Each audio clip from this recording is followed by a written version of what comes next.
Hello, lovely people. Welcome to another library book reading vlog. This is essentially like the sequel to the other one that I posted recently because all of my library book holds have come in at the same time and everyone else has reserved the same books. So I have to turn these books around very, very quickly. Doobie doobie doobie doobie doobie doobie doobie doobie doobie doo.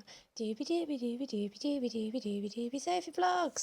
I just thought I would give a refresher of what the books that we are reading in this section are. The first one, which I will talk to you about now, is Hazelthorn by C.G. Drews. I have started this and I am about literally 100 pages in, which is exciting. This is super duper readable so far. We follow Evander, who's been brought up as the ward of this guy Byron. It's on Hazelthorn, this sprawling estate, and one of the rules of his life is that he must not go into the garden. Byron dies, Evander is convinced he is murdered, and he sort of is trying to solve the murder. Also in the house is this boy called Laurie, who is Byron's actual grandson, and at one point in the past, Laurie tried to kill him. So there's like that going on as well. This is YA, I think I can't remember if I said. I'm enjoying this so far. It is super duper readable, absolutely. And you're really like start off and you're just in it. Like that whole plot summary bit, like first chapter, second chapter, like you really hit the ground running. And I'm really enjoying that. I find the narrative has like a real ease to the reading, but like a pace to the reading as well. So I feel like I like those 100 pages. I just feel like I've zipped through. Some people will very much enjoy this dynamic between Evander and Laurie because there's this history where they Laurie tried to kill Evander. It doesn't have a lot of solid memories of that because he has been very ill since, so he's really dealing with like chronic illness throughout. But there's this real like push and pull tension with Laurie where Evander hates him for this, but is also like very fascinated by him. And there's a lot of, I guess, like snark back and forth between them. I'm not enjoying it. It's just, sometimes you read something and you're like, I feel like this aspect some people will go really feral about in like a good way. And I'm not like feral about it. I just think it's fine. I think I'd like a bit more like we're just straight away like they hate each other. They snark back and forth. Evander is always like, I hate you, I hate you. And it's like, all right, but you are obsessed with him. And like, I think it's fine. It's not like a dynamic that I'm like frothing it to the mouth for. Um, but I'm interested to see how it will develop because I think this history between them is actually going to be more complicated than Evander thinks. And I think some of these patches of memory will be quite revealing when they are discovered. So I'm kind of expecting there to be a few little like twisty turny bits. This is also described as like botanical body horror, and I'm not good with horror and I'm not good with visual imagery. So there have been a few moments in this that have tested me a little bit. There's just been a few visual moments that I've struggled with. But I'm really intrigued by this mystery. I'm intrigued by it's quite clear to you as a reader from what Evander sees that there is something more complicated going on with Byron's murder. It's just what that explanation is, I currently don't know. I have some theories that relate to Evander and the garden that I'm intrigued about. I think the setting of Hazelthorn is also like really great. Like it is very crumbling old mansion. This garden has such a wildness and a presence of its own. So all of this to say, so far, have a really good time. The other books that we have to read during this reading vlog, the one I have to read with the most urgency after Hazelthorn is The Second Death of Locke by V.L. Bovalino. One I cannot renew and has the earliest return date to it. It is a fantasy, I think it's a fantasy romance. Could it be a romantasy? Potentially. But this is set. I'm very into like the current moment that is doing a lot of like medieval fantasy where there's like knights and stuff like this, so I'm intrigued. This follows Grey, who has dedicated her life to her mage Kia. She is like the source of his magic. I think maybe there is a romance between them, but also she is like the heir to the Locke castle or something. She's a source of magic, and if she dies, all magic will die. So this I am excited for. It's the one that I was the least excited of in regards to when I first took out all the first batch of books, the ones that I cannot renew. I was like, okay, this is my lowest priority, but I am hoping to really get to it before I have to return it. The other one that I cannot renew, it has just come through recently, and that's The Bewitching by Silvia Moreno Garcia. Not my favourite cover. The other cover that's like green is much nicer. I bloomin' love a Silvia Moreno Garcia, as you well know if you watch this channel. This is following three women in three different eras who encounter danger and witchcraft. It's like a multi-generational horror saga. Who is she reading loads of horror? What's up with that? So clearly, when I put hold requests in, I was in some sort of a mood that is now coming to roost. Another new addition to the pile is actually one of my fiance's books that he has out from the library that he has read and thinks I would really like, and that is Home by Frances Pryor. This is a non-fiction. Frances Pryor is a historian, and this is all about prehistory, a time traveller's tales from Britain's prehistory. I don't know a lot about prehistoric Britain. I read a book called Lady Sapiens that was about unpacking myths about prehistoric women, and I really enjoyed that. My hand is shaking so badly, I'm so sorry. So this was just, he found it fascinating, and I'm going to try and read it before he has to return it. And then the two that do not have holds on, so I can take my time and read, are Catalina by Karla Cornejo Villavicencio. This is like a campus novel about this girl who goes to Harvard, and she has like a rollicking good time living up in society and all that kind of thing. And then there's like, in her last term, things really start to like there's crackdowns on illegal immigration, and it all really impacts her and that sort of thing. I cannot remember why I put a hold on it, but I'm interested to read it. And then finally, I have some of Jamaica Kincaid's non-fiction writings. This is called Putting Myself Together. This is writing from 1974 onwards. It's just a collection of her non-fiction writings that have been published in various publications. I've never read any Jamaica Kincaid. I don't know why I thought I would start with non-fiction writing. I thought it might help me get like a sense of her, and then I can hold that in mind as I read more of her like fiction writing. I don't know, but that's where we're at. I am going to do my best to read everything before the deadlines. I have one more book in transit, and that is a Carissa Broadbent that is the sequel to The Serpent on the Wings of Night, which is a buddy read that I'm reading with some of my friends from work, and I've cancelled all of my other library holds because this is getting ridiculous. I have finished Hazelthorn by C.G. Drews. On the whole, I've really enjoyed it. It's not 100% my jam, but weirdly I have a sense of people that I know who this will really be their jam. What I have really enjoyed about this, as I said, this pace is, I found it quite pacey with, I guess there's like an element of like racing. Either it's these events happening, or it's like Evander's perspective, like his mind feels like it's always racing, and you get these interjections in text where it's like his thoughts, and then there's like italics where it's like this repetitive like no, not that, blah, blah, blah, blah, like something that's much like quicker, like words running together. And I think that's what partly why I've come out of it feeling like the pace is high. I really like Hazelthorn. I think Hazelthorn as a setting, one of my favourite things about Gothic text is how often the setting feels like a character, and I do feel like that with Hazelthorn. This crumbling manor, these as the book goes on, you discover passageways and this kind of thing, this garden that is like its own character. Like, I really, really enjoyed that element of it. I think that setting is fabulous. And I enjoyed some of the mystery element. I did call quite a big plot reveal. I just had a theory. I had a little theory, and I was very vindicated when that came out to be the case. I was like, ha ha ha. So that was fun. I think where I don't love the book is, first of all, like, the botanical body horror I did better with than I thought I would. There are moments in this where I was like, skim this text, Sophie, skim this text, you do not need this visual imagery in your mind. But I knew that was going to be the case. So on the whole, actually, I handled the horror side of it quite well, I think, personally. I think that where I didn't like fall head over heels is I just had like a few things where there's such a stylized aspect to this, and the only way I can describe this, and I would like to put my credentials on the table, is I've had a Tumblr account for over a decade.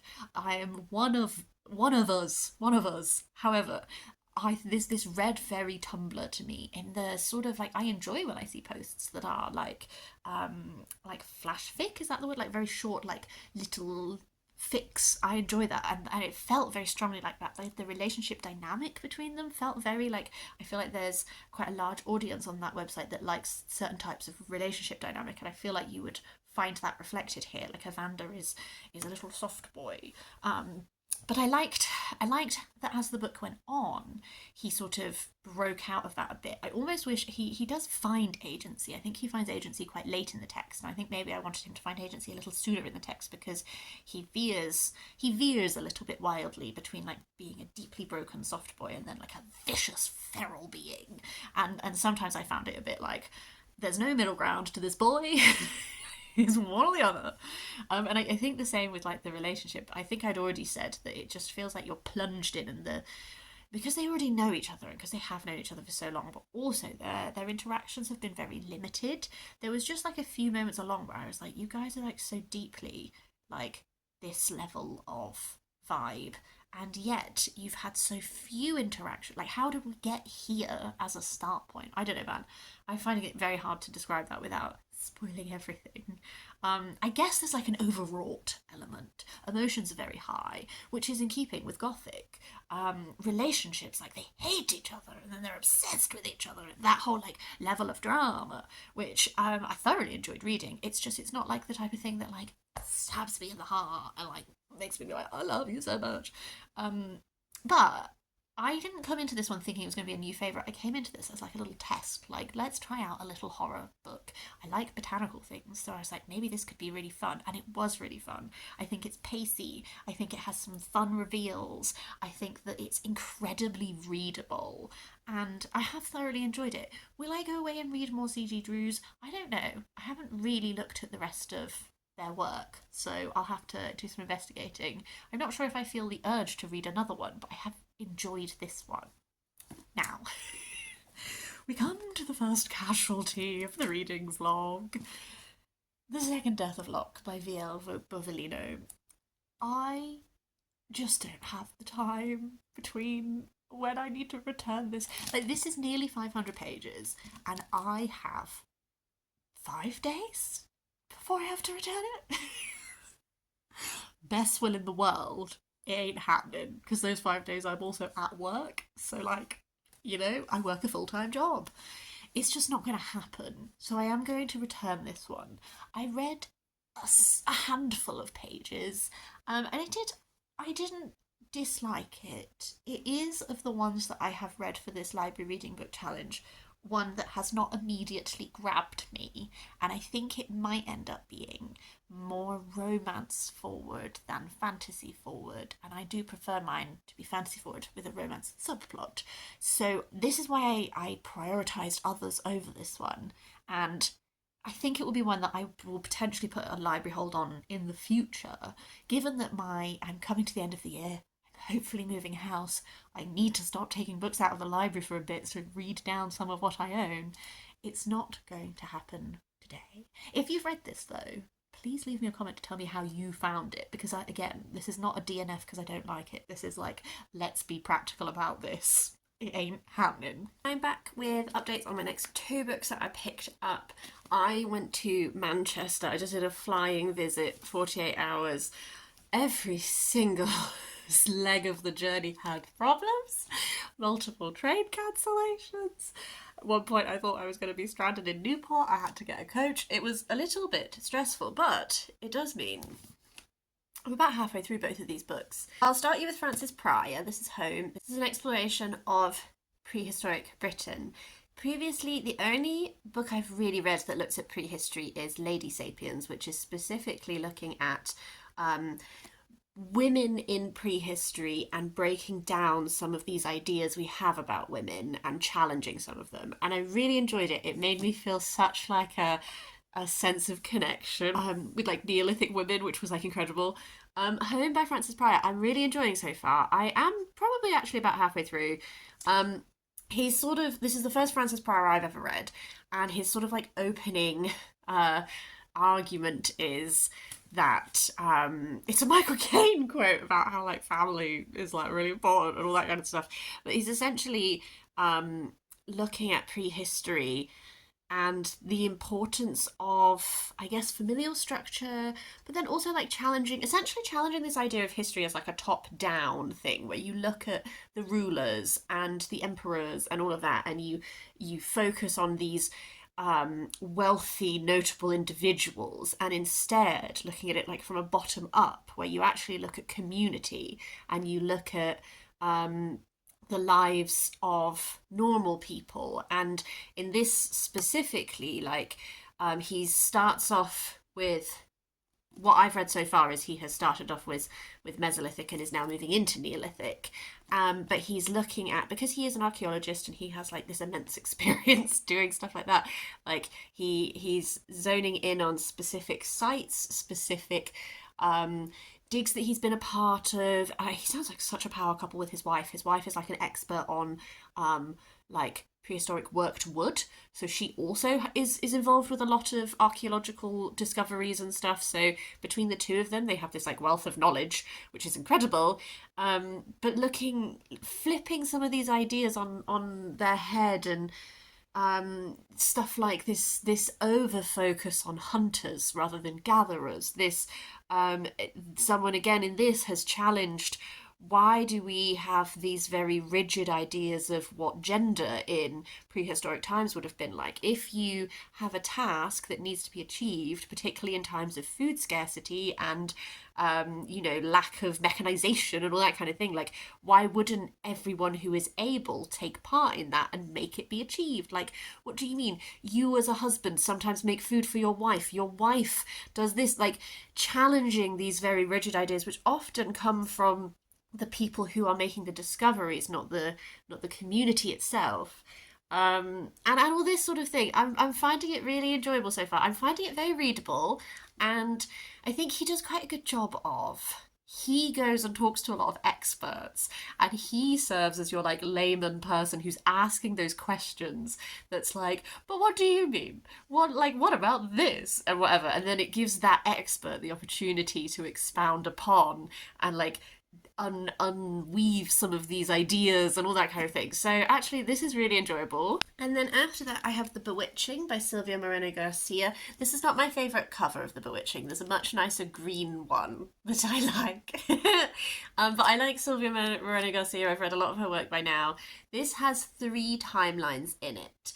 One timeline is in the 1980s, and we are following this girl she's from Mexico. She's got a scholarship to go to university in New England in America, and she is doing her research thesis on this writer, Victoria Tremblay, who's like a horror writer, and she begins to discover that there's this like lost manuscript that is written about someone that Victoria Tremblay knew who disappeared.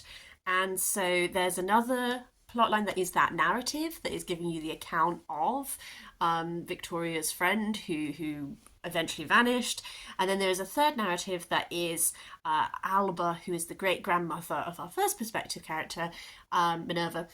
And that's about another instance of a disappearance.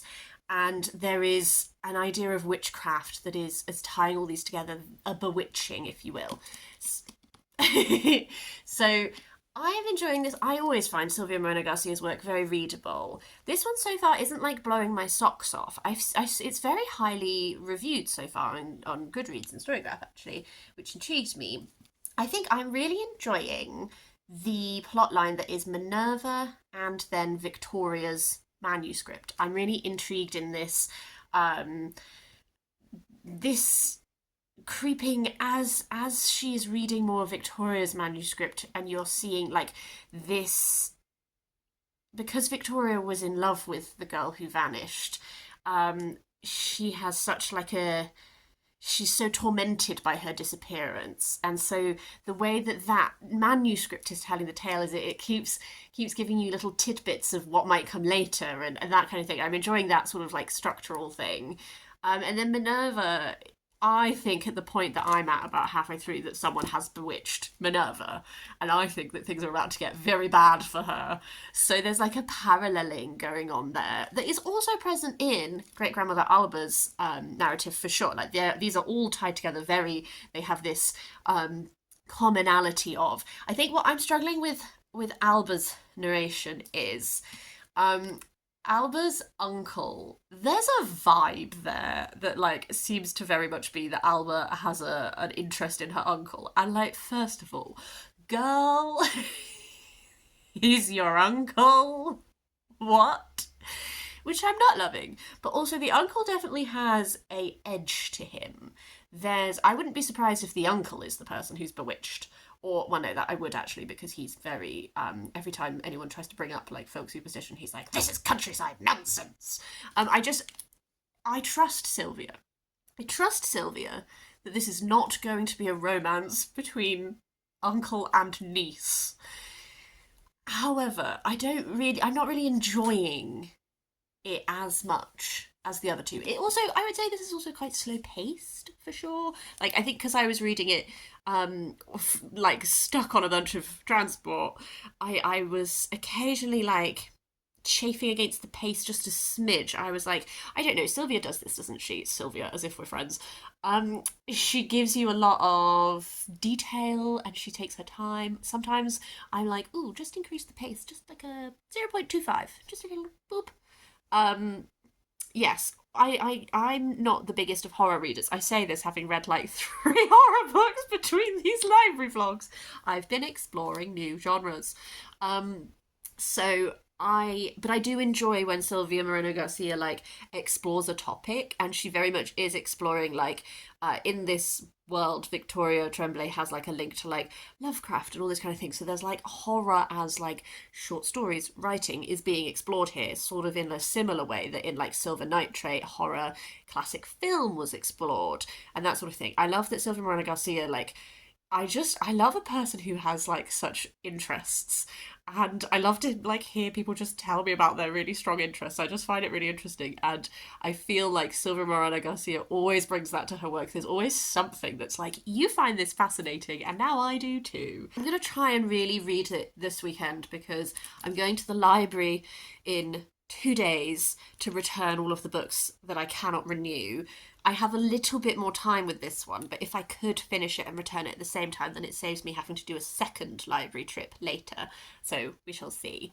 I thought I would just insert a couple of clips of, I went to Manchester to go see a band called Sabaton, who are a Swedish power metal band who do like historically inspired music. I'm a big fan of them. I've seen them before. The staging is always like really epic. This one was even better because the support band they're called the Legendary Orchestra, and they are like orchestral reimaginings of Sabaton's music. So it's fronted by Patty Gurdy, who's a hurdy-gurdyist. I love a hurdy-gurdy. And then there's a singer and a violinist who I was not previously familiar with, but I will pop information down below because I'm now very interested in exploring more. And it's like these big orchestral like reimaginings, and it was just so amazing. And because it's like orchestral, like this clip is like, oh, let's do a little classical.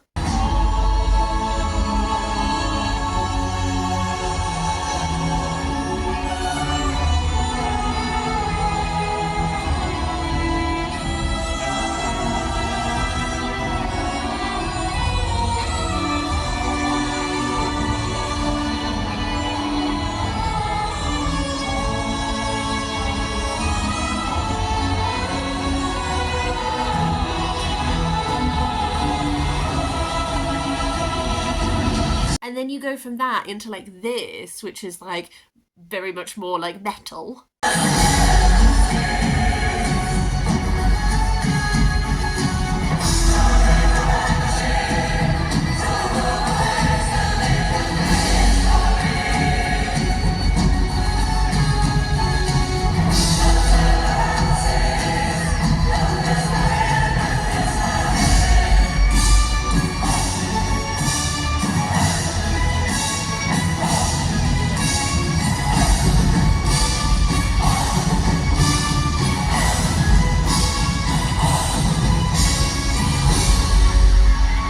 Sabaton themselves were amazing. Honestly, like staging wise, I love lots of different types of music. One thing I really love is I love like a spectacle. And Sabaton always deliver a spectacle, and this time it's like, the stage is a castle. At one point we fire cannons. There's pyrotechnics. They're like in the crowd at one point. There's like a guy dressed as like Napoleon, Genghis Khan, and Julius Caesar all arguing. And I'm just like, I love that stuff. I love that stuff so much. And I got to see my friend, which was great. So although I feel a little bit like I'm suffering today, it was such a good trip. It was very much worth all of the travel chaos.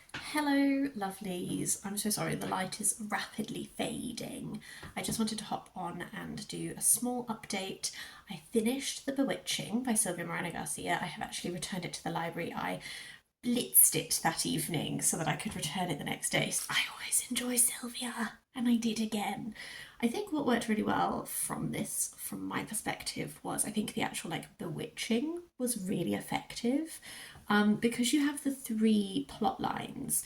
Minerva, who is your most contemporary in the 1980s, her experience of bewitching is ever so slightly like behind that of the other two perspectives. So I found that that was really great at building this tension, because it's like, oh, before she really notices the little things beginning, you start to notice the little things beginning because you've seen it. And then as she's becoming aware of like, maybe there's something going on here, you are like, oh baby, what's in store? It's gonna get worse. I don't know, I feel like that built really well for me as like a reader, and I felt that like creeping unease. And there's a few, one aspect that I think was particularly good is that there's this feeling of being followed, and every time you turn around there's no one there, but you feel them, and that sort of a lot of that emotion like really came through to me, and I thought that was really well done. I think I was gonna say I had theories for all three plot lines about who is doing the bewitching, what's going on there, and I was correct in all of them. I think it's tricky because there's not that many characters, so I do think if you just like, this, in my opinion, particularly Minerva's plotline, that is a pretty obvious red herring that you're like, it's not them, is it? And as such, I don't know, I just think if you look at it with logic, you're like, well, who could it be? I know, so it's not, was that it's not that it was unsatisfying necessarily. I think it's just when it is such a slow-paced book that is really like building this tension, I think for me a lot of the tension was not about who is doing this, because I was like, got that, but more about how do you stop this. And I enjoyed like the how do you stop this element. I felt like that was satisfying, even if some of the like, ooh, what's going on? I was like, wait, no. There's an element that I want to talk about that I don't know how to talk about without being like a mildy spoiler. What I will say is that if you hate incest, not the book for you. How to talk about things in a spoiler-free manner. There's been a few reviews which I've read which seem to be affronted by the concept of there being incest in this book. And I personally think that it is something that can be utilised, particularly in horror and gothic, to evoke those feelings and make you feel that certain way. And that's part of the intent, is to unsettle you in a further way. I think with this, I'm not really sure where I fall on it, because like, yeah, I felt a certain way, but I also like, it didn't 100% feel, I don't know.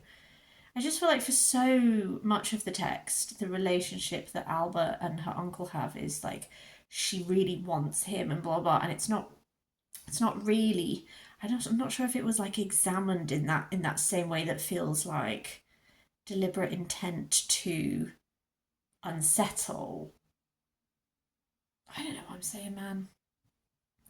I feel like I'm still sitting with how I feel about how that is handled in this book, because I have like 100 Years of Solitude by Gabriel Garcia Marquez. There's a bunch of incest in that book.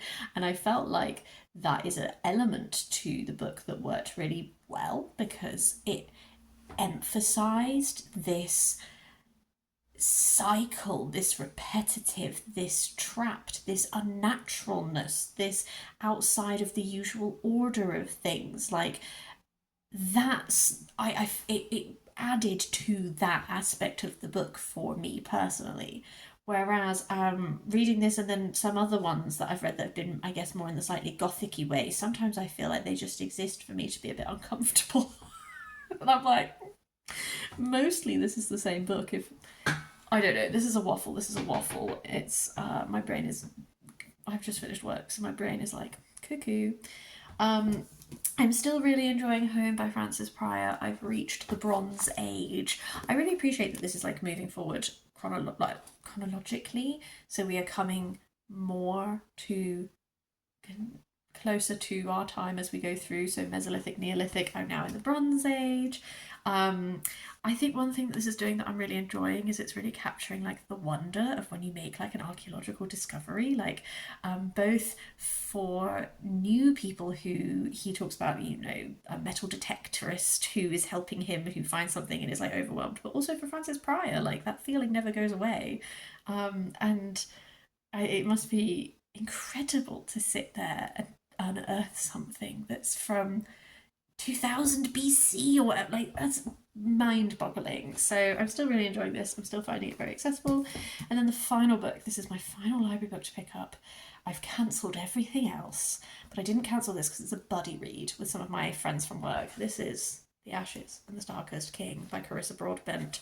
This is the second book of the Nightborn duology. I'm not a huge romantasy reader, but a lot of the girls at work are. So we're sort of embarking on like them recommending like their best ones, and then we read them together. So I am going to be starting this. It's the 10th, and I'm recording this. I have to return this by the 29th. I think that's doable. That's 19 days to read 750 pages. I believe in myself. I can do this. I have finished Home by Frances Pryor. I don't have too much extra to add to this.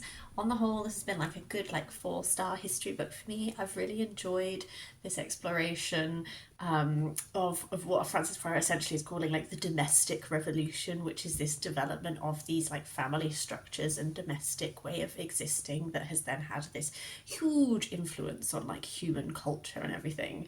I've found this really enjoyable. I now have to tell you about the second casualty of this video, and that is Putting Myself Together by Jamaica Kincaid. Last night, I'll just renew my other books. Someone's put a hold on this. I've left it too close to the return date to be able to, I do not have enough time to read this. I made a little effort last night. I was like, let's just have a go. I read 3 or 4 of the essays because they're quite short. And then I was like, I don't have the ability to do this in 24 hours. So alas, this one I would still like to read, but I'm going to have to return it for now. This means that there are only 2 books left for this reading vlog. The Ashes and the Star-Cursed King by Carissa Broadbent. I'm 170 pages into this. I'm enjoying it. What I have enjoyed about Carissa Broadbent is that the first book in this series was extremely pacey, and I liked that. This is a very angst-ridden book due to how the first book ends, which I won't go into, but there is a lot of angst in this so far. I don't really care about the central romance in this. I really enjoyed in the first book. It's like a competition in this, it's got a lot of vampire lore. There's 3 different types of vampires, and I enjoyed some of that background world building. And then they're in this death competition that's run by the goddess, and these 2 people who are reluctant allies, one of them is the adopted human daughter of the vampire king, and she's your main character, and then there's this other guy, and she obviously falls in love and all that kind of thing. I liked the competition because I felt like it got a lot of focus in a way that stuff like the assassin competition in Throne of Glass didn't. But that's sort of the bit. I'm more interested in kind of like this vampire world, and where I'm at 170 pages into this, we are at a point where it looks like we're going to leave the area of the world that the first book was set in, and we're going somewhere else. And that's intriguing me, because I think most of what I find interesting is these three different types of vampire races, like how vampires actually work in this. I don't, because all of this has been set at the Nightborn vampire court, I'm interested in going to a different city, seeing how these different, how my society might be different. So I'm absolutely cracking through it. It's a very quick read. I'm very confident that I can read all of this before my return date. And then I have ever so just begun reading Catalina, which is going, I have no idea why I put a hold on this. I could no longer remember.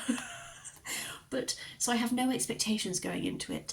The writing style so far is very stream of consciousness, which is something that I have historically always struggled with, but I have in the last couple of years found some good books that utilise it in a way that I've actually really enjoyed. So I'm not writing it off because of stream of consciousness. So if I just read you a little bit briefly of where I'm at. She's talking about Jeffrey Eugenides for context. Of course, he was my god too. I even loved the way Eugenides felt in my mouth, the way Lolita felt in Humbert Humbert's, but I wanted to think about him. I didn't want us to be friends. I lived in the real world, and the real world was sad, and he lived in literature, and literature was beautiful. Meeting him, talking to him, seeing that he might leave his fly unzipped, that he might have spinach in his teeth, that he might enjoy the attention of 19-year-olds, I couldn't bear the possibility. That, like, long sentences with lots of commas that could be split into shorter sentences, just like building and building and building, that like intense focus on detail, and all that kind of thing. Sometimes I really don't like that, and sometimes it works for me. I'm so early on in this book that I have no idea which way I'm going to fall on it yet, but I'm intrigued to see. So far, that's the aspect.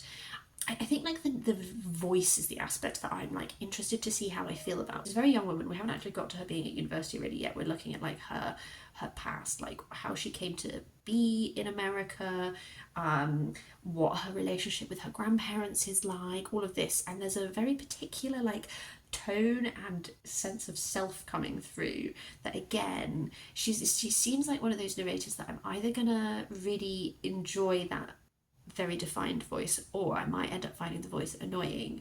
Again, could go either way. We'll find out. I've seen this referred to as like a dark academia book, I swear, but it's really not giving dark academia vibes. It's like a campus novel, I gather, but like, I don't know if I've made that up. I could have sworn that that's how I've seen this build somewhere. But yeah. Hello, my lovelies. This is my final reading update for this vlog. I have finished in actually record time. Usually, I think it says something about the stylistic differences in these books. It actually took me day-wise the same amount of days to read both of these books.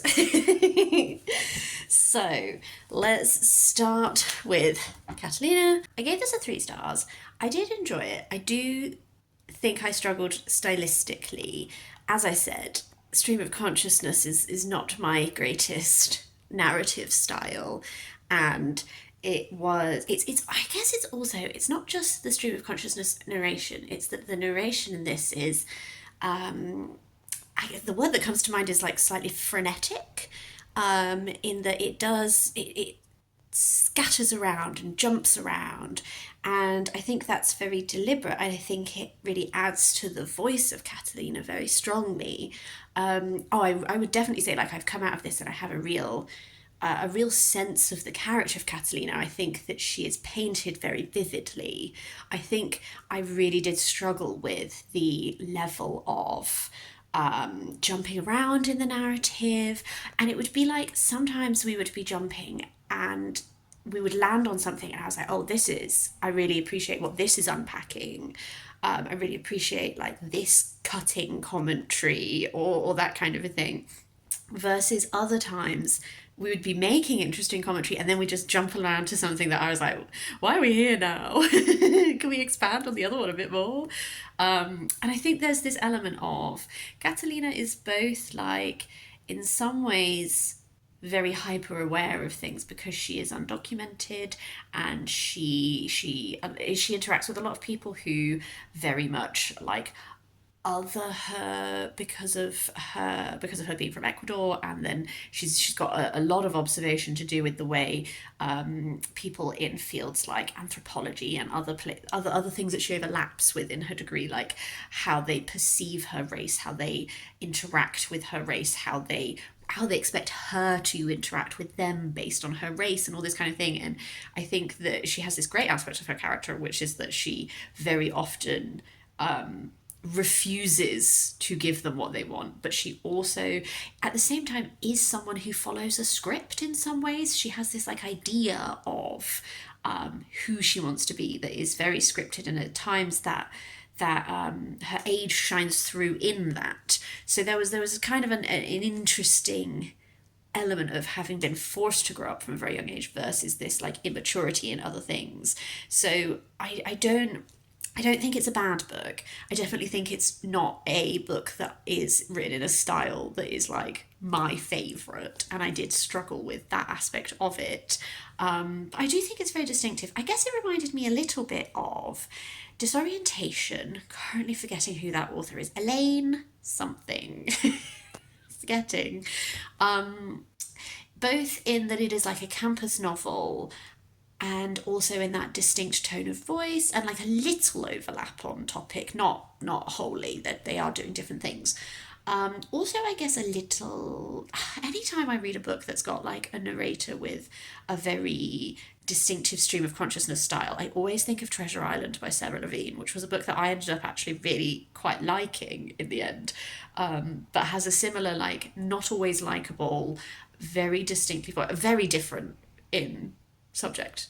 They're not similar people, but the way of that voice being so clearly defined, I think, is what makes me think of it. So on the whole, enjoyable. I'm glad this was a library book read. I still don't remember what made me put a hold on it. Cannot for the life of me remember, but I did enjoy it. But it's also a book that I'm like fine to be giving back, you know. It's not one that I'm like put it on my shelves. Similar, and I guess in a similar vein, I did also finish The Ashes and the Star-Cursed King. My brain, or every time I try and say the title of this book, my brain goes the blah blah and the blah blah blah. Can't help it. This is a sequel, so I won't do any spoilers of the first book, but essentially the first book ended on quite a little traumatic cliffhanger moment, and the second book therefore is very angst-ridden. I sort of explained a little bit about it, so I'm just going to essentially sum up the fact that I enjoyed this, ripped through it, 750 pages or something, absolutely ripped it apart. I don't like it as much as the first book. Before I read this, I was like, yeah, sure, we'll just buddy read like all the books in this series, that's fine, like a fun thing to do with friends. I think this one, like, I think it's fine. I don't think it's like terrible. I think it's way too long. It does not need to be this long. Good God, the amount of times certain phrases are repeated, like turn it into a drinking game, have a lovely time, but also be careful.